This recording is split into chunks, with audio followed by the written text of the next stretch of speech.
오늘은 교회여 일어나라, 교회여 일어나라 하는 제목으로 우리 하나님 말씀 함께 나누도록 하겠습니다. 이 시편 7편은 도움을 구하는 기도인데 억울하게 고소당한 사람의 개인 탄원시로 분류하는 것이 가장 정확한 분류입니다. 그 표제를 보시면 다윗의 시가연 베냐민인 구시의 말에 따라 여호와께 드린 노래다 이렇게 기록을 하고 있습니다. 시가연이란 뭔가 정확하게 우리가 알지는 못하지만 굉장히 불규칙하고 혼란스럽고 역동적인 시의 형태로 이제 보는 것이 일반적입니다. 성경에서 시가연이라고 기록된 노래의 형태가 시편 7편하고 하박국 3장 이 두 개밖에 없습니다. 그래서 하박국 3장을 여러분들이 나중에 읽어보시면 시편 7편처럼 굉장히 역동적인 내용으로 이루어졌다 하는 걸 알 수 있으실 것인데, 그래서 학자들은 시가연은 혼란스러운 서정시다 이렇게 정의를 내리기도 하고 있습니다. 근데 초대교회 교부들은 시편 7편의 내용이 언제 쓴 것인가를 얘기했을 때 이 다윗의 아들 압살롬이 반역을 일으켰을 때 지은 시라 이렇게 해석을 했습니다. 요새 학자들은 이런 해석을 따르지 않는데 왜 그런 해석을 따르지 않는지는 알 수가 없습니다. 그런데 초대교회 교부들, 특별히 예수님에게서 배운 제자들에게 직접 배운 이 속사도들이 공통적으로 이 시편 7편을 다윗의 아들 압살롬이 반역을 일으켰을 때 다윗이 지은 시 이렇게 정의 내리고 있기 때문에 우리는 그렇게 이해하는 것이 가장 자연스러운 해석입니다. 이 표제 뒷부분에 구시의 말에 따라 여호와께 드린 노래라 이렇게 되어 있는데, 이 교부들은 구시라는 사람을 후세로 봤습니다. 후세가 누구냐 하면 압살롬이 반역을 일으켰을 때 다윗의 명을 받들어서 압살롬의 진영으로 들어가서 아이도벨과 압살롬의 술책을 다윗에게 알리는 스파이 역할을 했던 사람이 후세입니다. 그래서 후세 때문에 다윗이 다시 왕권을 되찾는데 굉장히 큰 도움을 받았고 후세가 큰 공을 세웠던 다윗의 책사입니다. 그래서 이 후세의 이름을 구시라 이렇게 기록했다 이렇게 해석을 하고 있습니다. 다윗이 이 시를 그럼 언제 지은 것인가?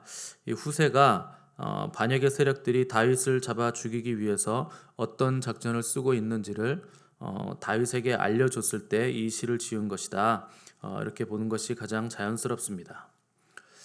우리가 계속해서 1편부터 다윗의 시편을 계속 보고 있는데, 다윗에게 가장 어렵고 고통스러운 일이 무엇이었을까? 이것을 한번 생각해 본다면 단연 사람입니다. 그러니까 사람 때문에 다윗은 가장 힘들었습니다. 여러분들도 살면서 가장 어려움을 겪는 일은 대부분이 사람 때문입니다. 사람이 가장 무섭고 또 사람만큼 사람을 힘들게 하는 존재가 없는 것입니다. 사람들의 모든 고통이 어디서 오는가? 사람에게서 옵니다. 왜 억울하고 모함을 당하고 당황하는가? 다 사람 때문이라 하는 것입니다. 아마 다윗을 모함하고 괴롭히고 힘들게 하는 사람들 중에서 다윗이 가장 고통스러웠던 케이스를 들려면 아마 아들 압살롬의 반역 사건이 다윗에게는 가장 힘들고 고통스러운 사건이었을 겁니다. 성경이 압살롬에 대해서 평가하기를 온 이스라엘 가운데서 압살롬 같이 아름다움으로 크게 칭찬받는 자가 없었으니 그는 발바닥부터 정수리까지 흠이 없는 자라 이렇게 기록을 하고 있습니다. 그러니까 굉장히 잘생기고 키도 크고 요새 말로 하면 아이돌 같은 꽃미남이었다 하는 것입니다. 사실 압살롬만큼 왕이 되기에 적합한 인물도 없었습니다. 외모는 꽃미남이었고 또 친절하고 겸손했고 또 전문적인 법률 지식을 가지고 있었고 또 왕자라는 직함에 무색하게 무료로 법률 자문을 백성들을 위해서 4년 동안 했던 인물이 압살롬이었습니다. 그런데 성경은 이에 대해서 압살롬에 대해서 뭐라고 표현을 하고 있는가? 압살롬이 백성의 마음을 훔쳤다 이렇게 표현을 하고 있습니다. 성경이 다윗에 대해서는 다윗이 백성들의 마음을 얻었다 이렇게 표현을 했는데, 압살롬에게는 훔쳤다는 표현을 씀으로써 이 압살롬의 친절과 겸손이 그 동기가 무엇인가 하는 것을 정확하게 보여주고 있는 것입니다. 훔치는 것은 하나님이 하시는 일이 아니라 사탄이 하는 일입니다. 예수님은 도적이 오는 것은 도적질하고 죽이고 멸망시키려는 것뿐이라 경고하셨기 때문에 압살롬이 백성들의 마음을 훔쳤다 하는 것은 이 압살롬의 마음속의 의도가 사탄으로부터 온 것이라 하는 것을 정확하게 표현해주고 있는 것입니다. 오늘 시편 7편 1절 첫 구절을 보시면 여호와 내 하나님이여 내가 주께 피하오니 나를 쫓아오는 모든 자들에게서 나를 구원하여 내소서 이렇게 시작하고 있습니다. 여러분이 어려움을 당하실 때 힘든 일이 있으실 때 두말할 필요도 없이 이 시편 1편의 구절대로 기도하시기 바랍니다. 누가 나의 뒤통수를 쳤을 때도 또 당혹감과 실망에 빠져 있을 때도 이렇게 기도하시고 누가 총칼로 나를 위협할 때도 이렇게 기도하시기 바랍니다. 또 도저히 방법이 없는 상황에서도 여호와 내 하나님이여 내가 주께 피합니다. 나를 쫓아오는 모든 자들에게서 나를 구원해 주십시오. 이렇게 기도하시기 바랍니다. 어려움 앞에서 여러분들이 사람에게 가느냐 하나님께로 가느냐가 신자와 불신자의 결정적인 차이점입니다. 우리의 도움이 어디로부터 오는가? 오직 하나님께로부터 온다 하는 것을 믿으시고 여러분들도 이렇게 기도하시기를 바랍니다. 다윗은 여호와를 나의 하나님 이렇게 불렀습니다. 1절 첫 부분에 여호와 내 하나님이여 이런 표현을 썼는데 다윗이 여호와라는 표현과 내 하나님이라는 표현을 한꺼번에 쓴 것이 여기서 처음 등장합니다. 여호와도 하나님의 이름이고 하나님도 하나님의 이름입니다. 그러니까 하나님을 두 번 불렀는데 여호와 그분은 멀리 계신 분이 아니라 나와 함께 하시는 나의 하나님이다. 이렇게 다윗이 고백을 한 것입니다. 무슨 옆집 아저씨도 아니고 나와 상관없는 분이 아니라 내 옆에서 나와 함께 걸으시고 나의 어려움을 항상 도와주시는 나의 아버지시요 나의 하나님이라 이렇게 고백할 수 있어야 됩니다. 사람이 받을 수 있는 위로 중에 하나님께서 나의 하나님 되시는 것보다 더 큰 위로는 없는 것입니다. 저도 가장 큰 위로를 언제 받는가? 제가 힘들 때 약간 멍 때리고 있을 때가 있는데 그때 하나님께서 말씀하실 때가 있거든요. 내 아들아 사랑한다 한마디 하실 때가 가장 위로가 크게 올 때입니다. 하나님이 저를 보고 아들이라 부르시고 사랑한다고 하시면 모든 상황은 다 정리가 되는 겁니다. 그럼 다른 것 다 필요 없는 겁니다. 어떠한 상황이라도 다 이길 수 있는 힘이 생기고 용기가 생긴다 하는 것입니다. 왜 그런가? 하나님의 사랑이 모든 것들을 다 녹여주시기 때문에 그렇습니다. 사랑은 모든 것을 용해시킵니다. 그것이 사랑의 힘입니다. 인간 부모의 사랑도 자식을 위해서 모든 것을 조건 없이 용해시키고 녹일 수 있는데 하물며 하나님의 사랑 고백의 감미로움은 받아보지 못한 사람은 절대 모를 아름답고 놀랍고 존귀한 사랑 고백입니다. 다윗은 먹지도 마시지도 못할 만큼 괴로웠을 때 여호와 내 하나님이여 이렇게 외쳤습니다. 사람이 간절하고 절박할 때는 하나님을 부를 때 거창한 수식어나 군더더기를 붙이지 않게 됩니다. 왜냐하면 그가 부르는 그 하나님의 이름 그 한마디로 굉장히 단순하게 들리지만 그 안에 깊이가 있기 때문에 그렇습니다. 사람이 물에 빠졌을 때 도움을 구할 때 어떻게 소리를 칠까요? 사람 살려 하면 되는 겁니다. 거창한 얘기할 필요 없는 것입니다. 내 물에 빠진 사람이 지나가는 사람에게 장황하게 제가 다리를 건너가다 다리를 헛디뎌서 물에 빠졌는데 제가 수영을 마침 배울 기회가 없어서 못 배웠거든요. 혹시 시간이 되시면 저 좀 건져 주실 수 있겠습니까? 이렇게 몰아본다면 그 사람은 아직 덜 급한 겁니다. 건져주면 안 됩니다. 물을 조금 더 먹어야 됩니다. 고난이 극심하고 억울함이 가득 찼는데 하나님을 부를 때 전능하시고 무소부지하시고 영원하시고 존귀하시고 빛 가운데 거하시며 노하기를 더디하신 나의 아버지 하나님 뭐 이렇게 부른다면 꼴딱꼴딱 물을 조금 더 드셔야 됩니다. 아직 고난이 극심하지 않은 겁니다. 단순하게 하나님을 부를 때 심플하게 하나님을 부를 때 그때가 가장 강력한 부름이라 하는 것입니다. 다윗이 왜 그렇게 강력하게 여호와 내 하나님이여 이렇게 간절하게 외쳤는가? 2절을 보시면 건져낼 자가 없습니다. 건져낼 자가 없어서 그들이 사자같이 나를 찢고 뜯을까 합니다. 이렇게 표현을 했습니다. 여기서 사자같이 나를 찢는다 하는 표현의 원어를 보시면 찢고 뜯는다 하는 것은 목을 움켜줘서 찢고 뜯는다는 표현입니다. 굉장히 잔인한 표현을 쓴 것입니다. 그런데 건져낼 자가 없다라는 건 사실 이해가 잘 안 되는데 아직도 다윗의 옆에는 굉장히 많은 용사들이 있었습니다. 그리고 동맹국들도 여전히 다윗을 지지하고 있었고 또 많은 군대를 소집할 권세도 다윗은 여전히 가지고 있었습니다. 그런데도 건져낼 자가 없다라고 표현한 이유는 군사적인 숫자와 무기가 아무리 많다 하더라도 위로부터 오는 하나님의 도우심을 받지 못한다면 다 헛것임을 다윗이 알고 있었기 때문에 이런 표현을 쓴 것입니다. 모든 것을 가진 사람이라고 해도 하나님이 계시지 않으면 아무것도 없는 사람입니다. 그러나 인간적인 눈으로 보기에 아무것도 없는 사람이라 해도 하나님이 그와 함께 계시면 그는 전 우주를 다 가진 사람입니다. 하나님이 우주를 가지고 계시기 때문에 그렇습니다. 교회도 마찬가지입니다. 교회가 사람이 적고 가난하고 보잘것없어도 하나님의 영광이 그곳에 있으면 그 교회는 가장 부유한 교회입니다.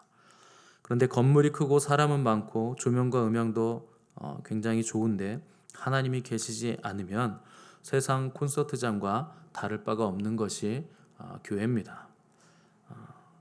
진짜는 뭔가 하나님이 계시느냐 계시지 않느냐가 진짜와 가짜를 가르게 되는 것입니다. 우리 3절에서 5절을 읽어보겠습니다. 여호와 내 하나님이여 내가 이런 일을 행하였거나 내 손에 죄악이 있거나 화친한 자를 악으로 갚았거나 내 대적에게서 까닭없이 빼앗았거든 원수가 나의 영혼을 쫓아잡아 내 생명을 땅에 짓밟게 하고 내 영광을 먼지 속에 살게 하소서. 이 구절에서 다윗은 자기를 저주하는 형식으로 자기의 결백과 무죄를 주장하는 것인데 자기 결백을 주장하면서 세 가지를 이제 내걸었습니다. 만일 나에게 너희들이 말하는 죄가 정말로 있다면 첫째, 나는 원수에게 잡혀도 좋고, 둘째, 목숨을 잃어도 좋고, 세 번째로 멸망을 당해도 기꺼이 나는 감수하겠다. 이렇게 자기의 결백을 주장한 것입니다. 이 세 가지 모두는 죽음을 가리키는 말들입니다. 그러니까 다윗은 자기의 결백함에 대해서 생명을 걸고서 결백을 주장한 것인데 그런데 사람들은 그의 결백을 믿어주지 않고 오히려 거짓과 모함하는 편에 사람들이 더 많이 서 있다 하는 것이 다윗의 어려움이었습니다. 이상하게도 사람들은 거짓을 진실로 믿는 경향이 굉장히 강합니다. 그리고 가십거리를 찾아서 그 가십대로 수군거리기를 즐겨하는 것이 사람의 악한 속성입니다. 처음 들을 때는 말도 안 된다 생각하다가도 두 번, 세 번 반복해서 들으면 믿게 되는 것이 이 대중들의 심리입니다. 그래서 언론이 반복해서 떠들면 그냥 그대로 믿는 것이 또한 대중의 어리석은 속성입니다. 그래서 우리에게 뭐가 필요한 것인가? 영적인 분별력이 필요한 것입니다. 진리와 비진리를 분별하고 또 참 지도자와 거짓 지도자를 분별하려면 반드시 영적인 분별력을 가져야 되는데 이 영분별은 어떻게 생기는가? 주님과의 깊고 친밀하고 바른 관계 안에 머물면 다 분별할 수 있게 되는 것입니다. 6절을 보시면 여호와여 진노로 일어나셔서 내 대적들의 노를 막으시며 나를 위하여 깨소서 주께서 심판을 명령하셨나이다 이렇게 기록을 하고 있습니다. 다윗이 하나님의 의로운 재판을 구하면서 이게 세 개의 단어를 썼는데 첫 번째 일어나시고 두 번째 막으시고 세 번째 깨어나소서 이렇게 세 단어를 써서 하나님의 급박한 개입과 재판을 요청을 하고 있는 것입니다. 다윗은 왜 하나님께 재판해 주시기를 요청했는가? 하나님만이 의로우신 재판관이시기 때문에 그렇습니다. 이것은 다윗이 자기가 의롭기 때문에 의롭게 재판해 주십시오 이렇게 요청한 것이 아니고 하나님이 의로우시기 때문에 의롭게 판결해 주십시오 이렇게 요청을 한 것입니다. 왜 하나님만이 의로우신 재판장이신가? 하나님만이 사람의 마음과 양심을 꿰뚫어 보시기 때문에 그렇습니다. 예레미야 17장에서 나 여호와는 심장을 살피며 폐부를 시험한다 이렇게 기록을 하고 있습니다. 여기서 심장이란 마음을 말하고 폐부는 장기를 말하는데 인간의 내적인 감정을 말하는 것입니다. 그러니까 다윗은 자기 양심과 마음 속에는 악한 의도가 없다 하는 것을 마음과 감정을 살피시는 유일하신 하나님께 지금 토로하고 있는 것입니다. 근데 6절을 보시면 이 의로운 재판을 어떻게 일어나서 판결해 달라고 요청했는가? 진노로 일어나서 판결해 주십시오 이렇게 요청을 했습니다. 이런 요청은 아무나 쉽게 드릴 수 있는 것이 아닙니다. 하나님께서 진노하시면 산과 바다가 떨릴 정도의 그 무서움, 두려움이 엄습할 정도로 무섭기 때문에 그런 것입니다. 그래서 이스라엘 백성들이 모세가 산에 올라갈 때 그 산의 연기와 번개와 구름들이 가득한 화염이 가득한 것을 보고 두려워 떨면서 하나님이 우리에게 직접 말씀하지 못하게 해주십시오. 그냥 당신이 하나님 말씀 들으시고 우리한테는 전달만 해주십시오. 이렇게 두려워 떨었습니다. 왜냐하면 우리가 죽을까 하나이다. 이렇게 두려웠던 것을 우리가 알 수 있습니다. 그때는 하나님께서 진노하시는 것도 아니고 모세에게 십계명 주기 위해서 시내산에 강림하셨을 때도 그 정도였는데 다윗은 여호와여 진노로 일어나소서 이렇게 요청을 한다 하는 것은 하나님 앞에서 그가 얼마나 의로움을 소유하고 있는 자인가 하는 것을 여실히 보여주는 것입니다. 그래서 다윗은 시편 17편에서 나는 의로운 중에 주의 얼굴을 보리니 아침에 깰 때에 주의 형상에 만족하리라 이렇게 고백을 했습니다. 누가 주의 의로우신 진노와 심판 앞에 만족하는 사람인가? 의로운 중에 있는 자들, 곧 거룩한 하나님의 백성들이 주의 진노 앞에서 만족하고 설 수 있는 자들입니다. 그러면 당장에 이런 질문이 생깁니다. 사람이 어떻게 의롭고 거룩을 이룰 수 있는가? 이렇게 물으시는 분들이 많은데 이룰 수 있기 때문에 하나님께서 우리에게 거룩을 요구하시는 겁니다. 그래서 하나님은 내가 거룩하니 너희도 거룩하라 이렇게 우리에게 요구하셨습니다. 하나님이 우리에게 요구하시는 거룩은 하나님이 거룩하신 것 같은 그런 거룩이 아닙니다. 인간에게 요구하시는 하나님의 표준이 하나님이 우리에게 요구하시는 거룩입니다. 어린아이들은 딸랑이 하나 주면 좋아서 세상을 다 가진 것처럼 만족하게 되어 있습니다. 그러나 장성한 자는 딸랑이로는 만족을 못합니다. 더 좋은 것을 취해야 됩니다. 보통 크리스찬들이 평생 한번 이렇게 믿음의 길에 들어오면 믿음의 초보에 머물면서 더 이상 성장을 안 하시는 분들이 굉장히 많습니다. 그렇게 성장을 안 하면 부모의 근심이 되는 것입니다. 반드시 신앙은 성장해야 됩니다. 어디까지 성장해야 되는가?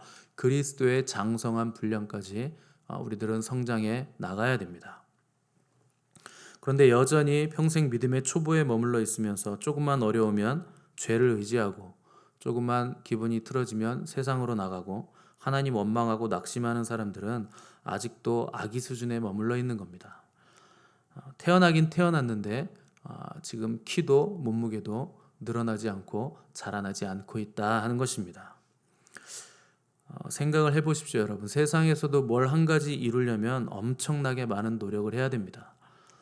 근데 영혼의 문제가 달린 문제, 영원히 달린 문제인데 크리스찬들은 수박 겉핥기식으로 이 신앙생활을 하려는 피상성이 우리 시대의 비극적인 일로 계속 보여지고 있다 하는 것입니다.